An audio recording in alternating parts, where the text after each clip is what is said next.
दोस्तों अगर आप भी आंद्रे रसेल और रिंकू सिंह को खतरनाक खिलाड़ी मानते हैं तो वीडियो को लाइक जरूर कीजिएगा। दोस्तों आंद्रे रसेल जैसा कोई नहीं, ईडन गार्डन में भूखे शेर की तरह दहाड़ा और आंद्रे रसेल का बल्ला 7 से भी अधिक खौफनाक छक्के ठोककर रच दिया इतिहास। तो पूरी दुनिया भी हैरत में पड़ गई। यहाँ तक कि खुद वीरेंद्र सहवाग से लेकर सुरेश रैना, यहाँ तक कि गौतम गंभीर से लेकर सचिन तेंदुलकर, अख्तर और पॉन्टिंग जैसे बड़े बड़े दिग्गज भी रसेल की खौफनाक बल्लेबाजी के मुरीद हो गए। और फिर उन्होंने इस खिलाड़ी की जमकर तारीफों के कसीदे पढ़ते हुए जो कहा, उनकी बातें सुनकर तो सच में आप भी दंग रह जाएंगे। तो आखिर कैसे रसेल ने हैदराबाद को धोया, क्या कुछ कहा इन सभी दिग्गज ने उन्हें सबसे खतरनाक बल्लेबाज बताते हुए, उन सबके बयान तो हम आपको दिखाएंगे ही। लेकिन उससे पहले आपको क्या लगता है कि रसेल, रिंकू और गिल में कौन सबसे बेहतरीन खतरनाक बल्लेबाज है? नीचे कमेंट करके जरूर बताएं।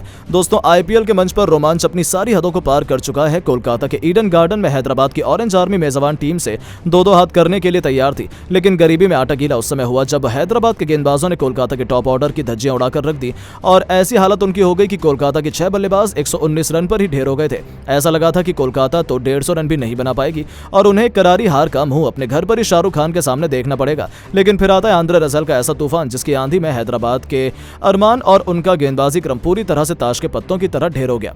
जी हां, मैदान में उनके लिए संकट मोचन बनकर उतरे उनकी टीम के सबसे बड़े खिलाड़ी आंद्रे रसेल और रिंकू सिंह, और फिर जो हुआ उसे हैदराबाद कभी नहीं भूल पाएगी। जी हां, जहां रिंकू सिंह ने चौके से अपना खाता खोला तो वहीं रसेल के सिर पर तो खून सवार था। मयंक मार्कंडे के ओवर में एक के बाद एक 3 तूफानी छक्के जड़ने वाले रसेल ने भुवनेश्वर के खिलाफ भी चौके छक्कों की आंधी लगा दी थी। देखते ही देखते इन दोनों खिलाड़ियों ने 50 रनों से अधिक की साझेदारी को अंजाम दिया, कोलकाता को 150 रनों के पार पहुंचाया। तो फिर भुवनेश्वर की ही गेंद पर एक और छक्का लगाकर रसेल ने केवल 20 गेंद पर अपना तूफानी शतक 6 तूफानी छक्कों की बदौलत पूरा किया था। उसके बाद भी वो रुके नहीं। 20 ओवर में उनकी अपनी खतरनाक घातक गेंदबाजी से इस खिलाड़ी ने कोलकाता को 208 रनों तक पहुंचा डाला। खुद 25 गेंद पर 3 चौके और 7 खौफनाक छक्कों से सजी 64 रनों की भयंकर पारी खेली और पूरी दुनिया में हाहाकार मच गया। हैदराबाद के गेंदबाजों की रूह तक कांप गई थी, यहाँ तक कि दुनिया भर के कई बड़े बड़े दिग्गज भी रसेल के बल्लेबाजी देखकर हैरत में पड़ गए। सबसे पहले तो कमेंट्री कर रहे वीरेंद्र सहवाग ने इस खिलाड़ी के सम्मान में कह डाला कि वाह वाह वाह, रसेल मसल की यह है असली पावर, तभी तो इस खिलाड़ी पर कोलकाता ने इतना इन्वेस्ट किया है। आज हमें रसेल की असली ताकत का छोटा सा नमूना देखने को मिला है, जिसके सामने हैदराबाद तो थोड़ी देर भी नहीं टिक पाई। मुझे लगता है कि रसेल जैसा पावर हिटर वर्तमान आईपीएल में शायद कोई दूसरा नहीं है। जितनी आसानी से यह खिलाड़ी छक्के मारता है वो लाजवाब है। तो वहीं खुद चिन्ना थाला सुरेश रैना भी उनसे काफी इंप्रेस नजर आ रहे हैं। उन्होंने कहा कि जिस तरीके से गेंद उनके बल्ले से लगने के बाद जा रही थी, मुझे तो एक समय डर लग रहा था कि कहीं किसी का सर ना फूट जाए। जिस बेबाक अंदाज से इस खिलाड़ी ने छक्कों की बारिश की है, मुझे लगता है कि अगली बार से फैंस को भी हेलमेट पहनकर आ जाना चाहिए। मजा आ गया उनकी बल्लेबाजी देखकर, सच में रसेल का कोई भी तोड़ नहीं है। जी हां दोस्तों, ये तो रसेल ने बहुत ज्यादा खुश थे। तो वहीं खुद God of cricket Sachin Tendulkar का कहना है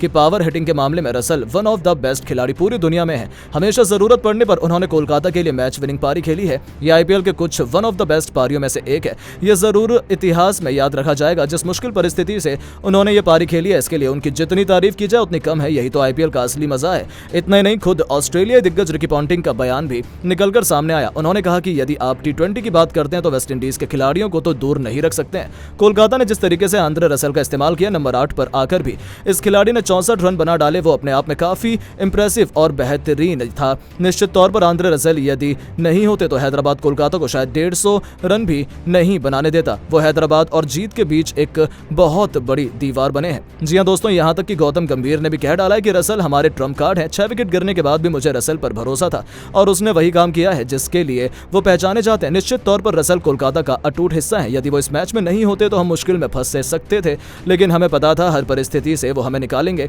ये एक बहुत बड़ा कंफर्ट होता है ऐसे खिलाड़ी का साथ में होना। तो दोस्तों देखा आपने कैसे अब तो दुनिया भर के दिग्गज भी इस खिलाड़ी पर फिदा हो गए। लेकिन अब आपको क्या लगता है कि रसेल, रिंकू और कोहली में कौन सबसे खतरनाक टी20 बल्लेबाज है? अपनी राय नीचे कमेंट बॉक्स में जरूर दें। दोस्तों आईपीएल का रोमांच अभी से अपने चरम पर है। पहले 2 मुकाबले तो बिल्कुल कांटे के हुए और तीसरे मुकाबले के लिए कोलकाता का ईडन गार्डन मैदान भी पूरी तरीके से सज चुका था। एक दूसरे के आमने सामने भूखे शेरों की तरह तैयार थे। कोलकाता नाइट राइडर्स और हैदराबाद की क्रिकेट टीमें एक जबरदस्त घमासान के लिए बेकरार थी। इस मुकाबले में जब सिक्का उछला तब किस्मत चमकी हैदराबाद के नए नवेले कप्तान पैट कमिंस की और टॉस जीतकर उन्होंने पहले मेजबान कोलकाता को बल्लेबाजी करने का न्योता दिया। कोलकाता की तरफ से रनों की बारिश करने के इरादे से फिलिप्स सॉल्ट के साथ सुनील नारायण की तूफानी जोड़ी मैदान में उतरी थी। दूसरी तरफ से अपनी गेंदबाजी से कहर बरपाने के लिए तैयार थे स्विंग किंग भुवनेश्वर कुमार, जिन्होंने नागिन की तरह अपनी लहराती हुई गेंद से इन दोनों बल्लेबाजों की नाक में दम कर दिया। पहली 4 गेंद पर ही सुनील नारायण के तो हक्के बक्के गुल रह गए थे। पहले ओवर में भुवनेश्वर ने अपनी कातिलाना गेंदबाजी से दोनों बल्लेबाजों को केवल 3 रन बनाने दिए। साफ तौर पर दिख रहा था इन दोनों बल्लेबाजों के लिए एक रन बनाना किसी चुनौती से कम नहीं था। दूसरी तरफ से मार्को जॉनसन भी उनकी धज्जियां उड़ाने के लिए बेकरार थे, लेकिन इस छोटे से मैदान पर बल्लेबाजों को ज्यादा देर तक रोक पाना इतना आसान थोड़ा ही है। दूसरे ओवर की तीसरी गेंद पर फिल सॉल्ट ने अपने हाथ खोले और मिडॉन के ऊपर से गेंदबाज को छक्के के लिए इतनी दूर मारा कि पूरा स्टेडियम केकेआर के नारों से गूंज उठा। शेर के मुंह में खून लग चुका था और अगली ही गेंद पर फिल सॉल्ट ने कुछ उसी अंदाज में उसी एरिया में एक और तूफानी छक्का ठोका। जॉनसन के छक्के छुड़ा दिए तो पूरी दुनिया तो उस वक्त हैरान रह गई जब लगातार तीसरा छक्का भी उनके बल्ले से इसी दिशा में निकला। 3 गेंद पर 3 तूफानी छक्के ने पूरे मैच की दशा ही पलट दी थी। लेकिन दोस्तों तभी एक बार फिर से मैदान में ट्विस्ट आता है। ओवर की आखिरी गेंद पर सुनील नारायण सिंगल लेना चाहते थे लेकिन फिल सॉल्ट ने उन्हें आधे रास्ते से लौटा दिया। लेकिन सुनील नारायण अपनी क्रीज में पहुंच पाते उससे पहले ही शहबाज अहमद ने अपनी जबरदस्त थ्रो से उनके तीनों विकेट उखाड़ फेंके और नारायण केवल 2 रन बनाकर पवेलियन की शोभा बढ़ाने लौट गए। पहले 2 ओवर में ही रोमांच अपने चरम पर पहुंच चुका था। 2 ओवर में 23 रन बनाकर कोलकाता ने अपने एक बल्लेबाज को गवा दिया था। नंबर 3 के पायदान पर बैटिंग करने अब वेंकटेश अय्यर को उतारा गया था। आते ही उन्होंने भी एक जबरदस्त चौके से अपना खाता खोला।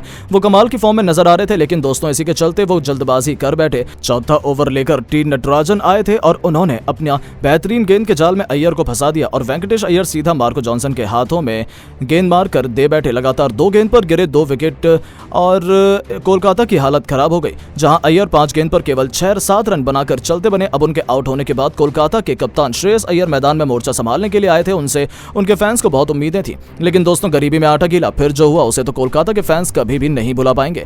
जी हां दोस्तों, अपनी दूसरी गेंद पर श्रेयस अय्यर गलती कर बैठे और सीधा फील्डर के हाथों में गेंद मारकर उन्हें भी पवेलियन की शोभा बढ़ाने लौटना पड़ा।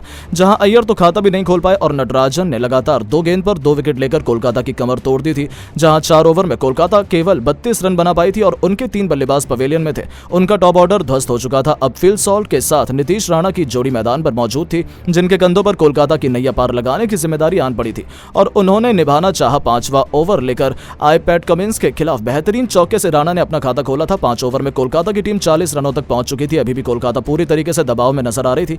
हैदराबाद यहां से उन्हें ऑल आउट करने की तरफ कदम बढ़ाना चाहती थी लेकिन ये दोनों बल्लेबाज अपनी टीम के लिए संकट मोचन बनने के लिए तैयार थे। हालांकि ये दोनों बेहद संभल कर बल्लेबाजी कर रहे थे। दोनों बिल्कुल भी रिस्क नहीं लेना चाहते थे। दोनों संभल कर अपना विकेट बचाकर खेल रहे थे जिसका नतीजा हुआ कि 6 ओवर में कोलकाता की क्रिकेट टीम केवल 43 रन 3 विकेट के नुकसान पर बना पाई थी। रनों की रफ्तार बेहद धीमी थी। कोलकाता की पारी कछुए की रफ्तार से आगे बढ़ रही थी जिसके हैदराबाद को कोई भी तकलीफ नहीं थी। पूरे स्टेडियम में पिन ड्रॉप साइलेंस था। इसी दरमियान नीतीश राणा को एक जीवन दान भी मिला। तब जाकर कोलकाता के फैंस की जान में जान आई। 7 ओवर में कोलकाता की टीम 49 रन बना पाई थी। 8वें ओवर में उन्होंने 50 रनों का आंकड़ा छुआ। उनकी हालत बिल्कुल भी सही नहीं लग रही थी। नीतीश राणा भी केवल 9 रन बनाकर मयंक मार्कंडे का शिकार हो गए लेकिन कोलकाता ने हार नहीं मानी। जिस तरह से कोलकाता की बल्लेबाजी है उनके बाद भी रिंकू और रसेल जैसे बल्लेबाज ने भी अपना दम दिखाना चाहा जिसे देखकर तो ऐसा ही लगा कि कोलकाता आसानी से 150 रनों से अधिक का लक्ष्य हैदराबाद को दे सकती है जिसका पीछा करना हैदराबाद के लिए आसान तो बिल्कुल भी नहीं रहने वाला है।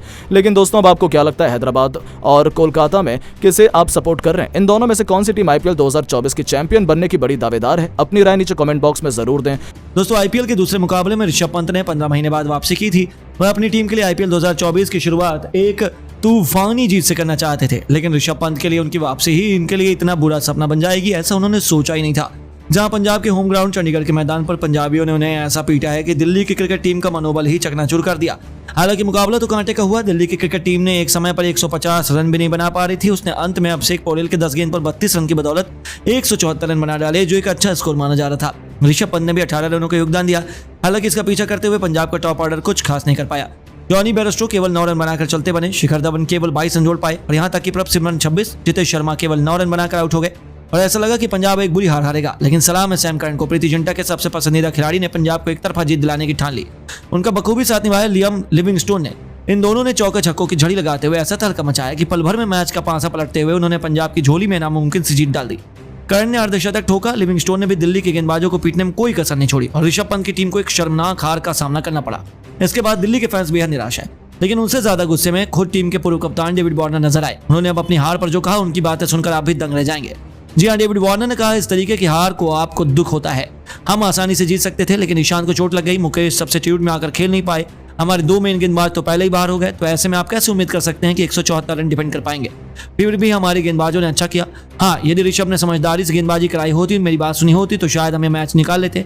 मैं ऋषभ को सलाह देना चाहता था लेकिन तब तक काफी देर हो चुकी थी। कहीं ना कहीं यह हार हम सबके साथ मिलकर आई है। किसी एक को हम हार के गुनाहगार नहीं ठहरा सकते लेकिन हमें इसके बाद अच्छी वापसी करनी होगी, नहीं तो हम इस टूर्नामेंट में क्वालिफाई नहीं कर पाएंगे। जी हाँ दोस्तों, देखा आपने कैसे वार्नर ने पंत को दोषी ठहराते हुए अब तो अपने लिए सफाई पेश किया, लेकिन अब आपको क्या लगता है ऋषभ पंत, डेविड वार्नर, शिखर धवन में कौन है सबसे बेहतरीन बल्लेबाज और कप्तान? अपनी राय हमें नीचे कमेंट करके जरूर बताइए। दोस्तों आईपीएल का शुभारंभ हो चुका है। पहले मुकाबले में चेन्नई सुपर किंग ने बेंगलोर को 6 विकेट से हराकर जीत के साथ आगाज किया।